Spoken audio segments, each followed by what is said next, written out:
Mr. President, Excellencies, ladies and gentlemen, I have never seen so many people so animated around the Sustainable Development Goals as during the past 3 days. From the SDG Action Zone on our lawn to billboards in Times Square, the SDGs are everywhere as they should be. The 2030 Agenda for Sustainable Development is the overarching focus of every event of this high-level week. We started this journey together in 2015, and we know our destination: an end to extreme poverty and hunger, equality for women and girls, and empowered young people, a low-carbon, climate-smart economy with decent jobs, inclusive growth, and shared prosperity, peaceful and just societies, human rights for all, and respect for the rule of law, opportunity for all on a healthy planet. In short, we have set our sights on a fair globalization. The good news is that the 2030 Agenda is coming to life. Governments, North and South, have begun integrating the goals into national plans and strategies. The private sector is coming to understand that green business is good business. And city, businesses, the international financial sector, civil society, young people, and more are stepping up and taking action. And we are making progress. Extreme poverty and child mortality rates are falling. Access to energy and to decent work is rising. And we see from this summit the commitment of the 2030 Agenda, an unmistakable commitment. But let us be clear, we are far from where we need to be. We are off track. Deadly conflicts, the climate crisis, gender-based violence, and persistent inequalities are undermining efforts to achieve the goals. Indeed, half the wealth around the world is held by people who could fit around the conference table. Uneven growth, rising debt levels, heightened global trade tensions are creating new obstacles to implementation. Youth unemployment remains at alarming levels, and global hunger is unfortunately on the rise. No country is on track to meeting the goal of gender equality, without which none of others will be met. And in fact, the gap is in several growing. 1 million species are in danger of extinction, and at the current pace, almost 500 million people could remain in extreme poverty by 2030. We must step up our efforts, and we must do it now. We must regain the trust of the people and respond to perceptions and experiences of alienation and instability generated by the current model of globalization. We have the best solution in the Agenda 2030, our blueprint for a fair globalization.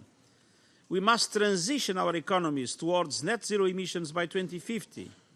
We must boost the development prospects of the world's most vulnerable countries and most marginalized people.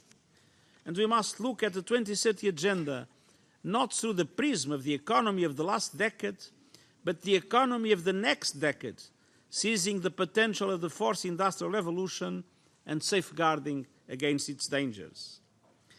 That is why today, as requested by our political declaration, I am issuing a global call for a decade of action to deliver the Sustainable Development Goals by 2030. Chers amis, my dear friends, there are 3 principles behind my appeal. Action at the global level. It is now time to take brave decisions, both on the individual and collective level. We need to end today's conflicts and prevent further violence. We need a major surge in financing, with member states meeting their official development assistance commitments, and fully replenish the global funds on climate and health, boosting funding for education and other sustainable development goals, supporting innovative forms of financing like the social impact bonds, and increasing access to technologies and concessional and green finance for countries most at risk. At the same time, We need to scale up long-term private investment for sustainable development and make meaningful progress in fighting illicit flows of capital, money laundering, and tax evasion to better support developing countries pursuing political and economic reform. And we need to focus on solutions that will make the greatest impact across the entire agenda, such as gender equality, a just and inclusive economy, energy and food systems that are sustainable, sustainable cities, and taking on the climate crisis. And secondly, local action. We need to step up domestic responses to make a difference where it matters in people's lives. This includes more deeply orienting domestic policies and action with the 2030 Agenda, developing integrated national financing frameworks, empowering sustainable development governance, creating insightful and inclusive data systems, and delivering ambitious climate plans in 2020. Finally, it also includes the creation of an enabling environment that maximizes the potential of cities and local authorities, protects human rights and civil space, fosters private sector development, and attracts foreign direct investment. Third, individual action.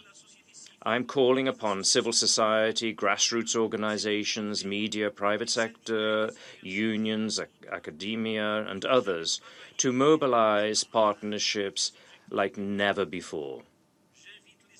I appeal to innovators and disruptors in the private sector to embrace new business models that match the demands of the 2030 Agenda.